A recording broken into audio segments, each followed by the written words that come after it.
Hi,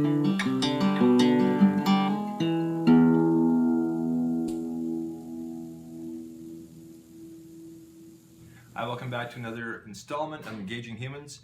And today I'm with Taylor Rubin. I was just chatting with Taylor at a party, and she was telling me about her job. Now, you graduated as a teacher, but then you took a different turn when you got out of university. Tell me about it.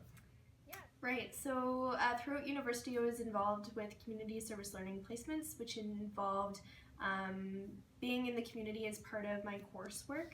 So that's how I first got involved with the Journeys Cultural Exchange program. I was a university participant of the program at Inner City High School, and I realized how much I truly valued the importance of experiential community-based learning.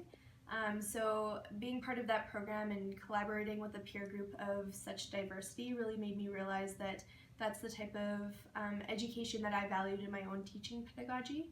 So having the opportunity to implement the program as part of Aboriginal Studies at Jasper Place High School really allowed me to implement that type of programming and involve other students in that type of learning. So through the Journeys Cultural Exchange program, students are given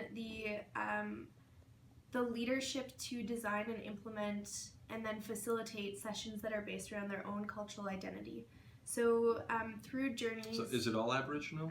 It's a program for students of all diverse backgrounds and experiences. So give me an example of a day that you might have facilitated that was something that you never really expected to be doing.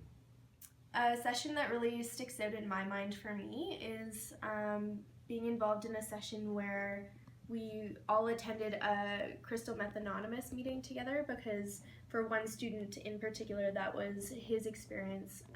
He had gone to prison for dealing crystal meth and now was on a different path in life journey. So we all attended this meeting together and had an opportunity to reflect on how addiction has been part of all of our lives to some extent or another. I can see where that would have a lot more power than just a classroom discussion about crystal meth and the repercussions of taking crystal meth. Yeah, and even in addition to that, we were able to explore and discuss the cycle of poverty, the role of trauma, even kind of how oppression and the treaty history plays into all of that. So looking at social justice through an experiential type of learning, it really deepened and strengthened our knowledge. Now with this particular course that you're involved in, 4 days are in the classroom, but then the one day is student design. How does the school board, how does the school itself say, we know the students getting their money's worth out of this? How are they graded?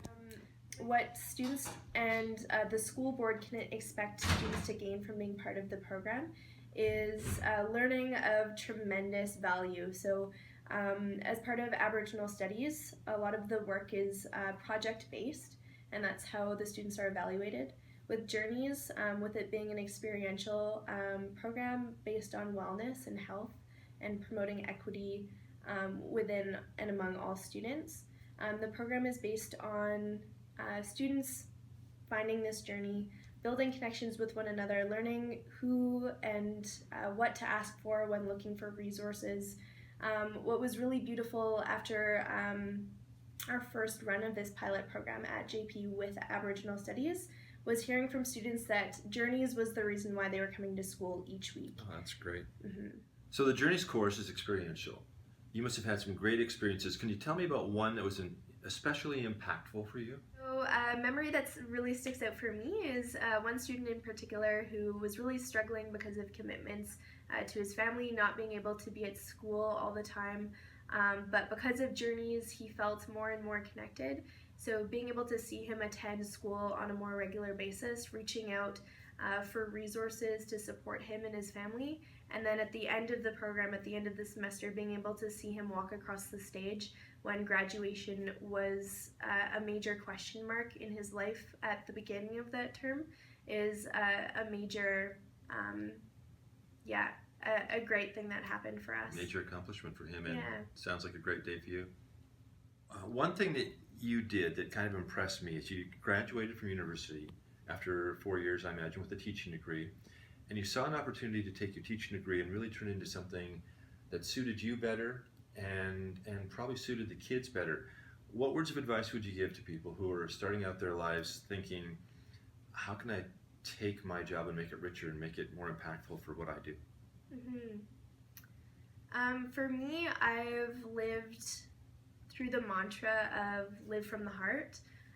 So I feel that life brings value when you are seeking relationships and when you are continuing to learn and grow.